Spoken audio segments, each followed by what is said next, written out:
Hi, I'm Kimberly Goreham, and here's my story. I saw a Facebook page post that said a friend of mine was going down to Texas to help the Houston people, and he was looking for donations so that he could get down there. And so I called him up and I said, how can I help, and how much money do you want, and how are you going to collect it? And he said, I haven't really gotten that far yet. I said, well, you should probably do a GoFundMe page or something. And he said, great, I'll do it. So he set it up immediately and gave me the link, so I donated. And I called him back and I said, so how are you going to spend the money?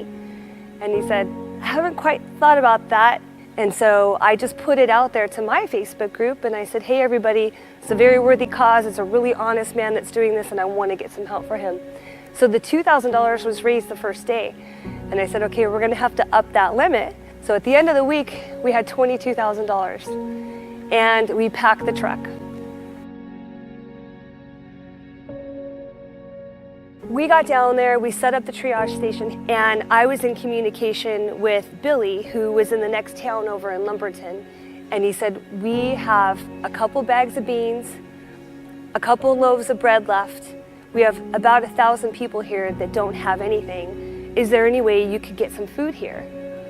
So that hit me hard because I knew that there was a lot of people and it was later in the day and they hadn't eaten since 10 o'clock in the morning and there's kids. And I said, that trailer of food that we brought down there, I know where it needs to go. It needs to go over to Billy's area. So we dropped off that food. That was the very first shipment. And we dropped it and they got to eat. And I got the call and there was a lot of cheering, there's a lot of woo, a lot of crying. Your neighbor knows you and knows what you need. And so once we would fulfill the needs of the one town very quickly, and we were moving fast, we would keep hearing, and I would ask, so do you know of anybody else that's looking for supplies? Can you get the word out? I would put people in charge of specific tasks, and I would ask for them, I say, will you please be in charge of this for me? I'm answering the phone faster than I can get to it, and I don't want anyone to be left behind. So will you please make sure that you find out what that town needs and get back to me. Text me your name, text me your number, who you're from, and what you need.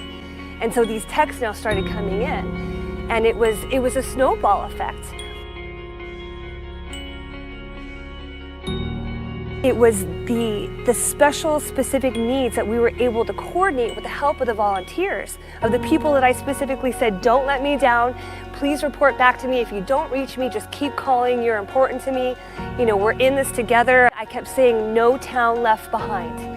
I mean, it's been a tidal wave of love and appreciation, and everyone is getting what they need because we're all working together. I feel that God's used me to do miraculous things, and I've been a willing vessel.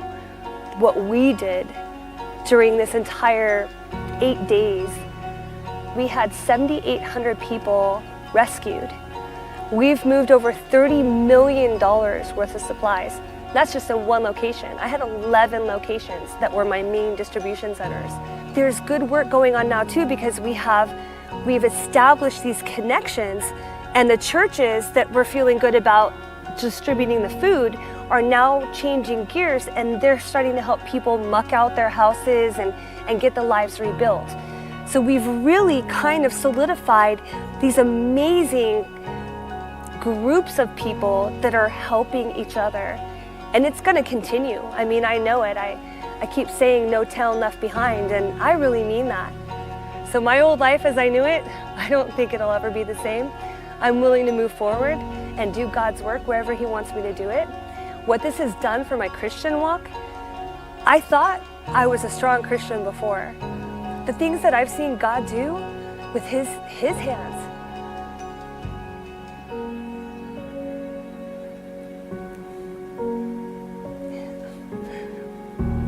It's miraculous. It's unlike anything I've ever seen. I just praise Him, all of His glory, all of His people, and I thank Him, and I will serve Him and do whatever I'm called to do.